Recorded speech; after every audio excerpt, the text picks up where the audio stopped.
இன்னைக்கு நான் உங்களை எங்க கூட்டிட்டு போறேன்னு சொல்லி சொன்னா, வணக்கம், இது கண்டியில இன்னைக்கு 2வது நாள் கால அவசரமா போய் 2 கோப்பியை வாங்கி கொண்டு கண்டி நகர வாகன நெரிசல் கூடாக புகையிரத நிலத்தை வந்தடையக்க காலையில 8:45 தான் புகையிரதம். ஆனா பலம போல இன்றைக்கும் தாமதமா தான் 9 மணி போல புகையிரதம் வந்து சேர்ந்தது. பலம போலவே கண்டி புகையிரத நிலையம் வெளிநாட்டு சுற்றுலா பயணிகளால நிரம்பி வழிஞ்சது. உலகத்திலேயே சிறந்த அந்த ரயில் பயணத்தை மேற்கொள்வதற்காக 8:45 வெளிக்கிட வேண்டிய புகையிரதம் அரைமலத்தியால தாமதத்தோட 9:15 புறப்பட்டது.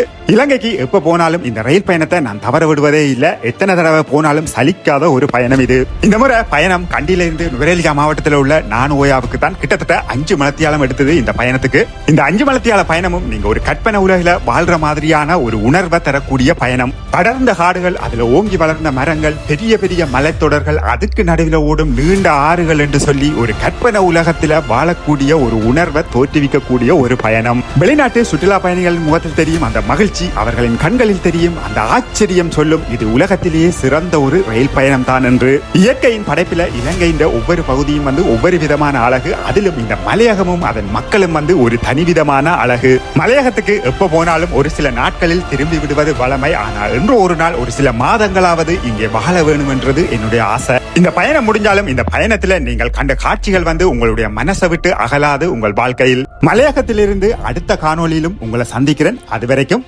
நன்றி.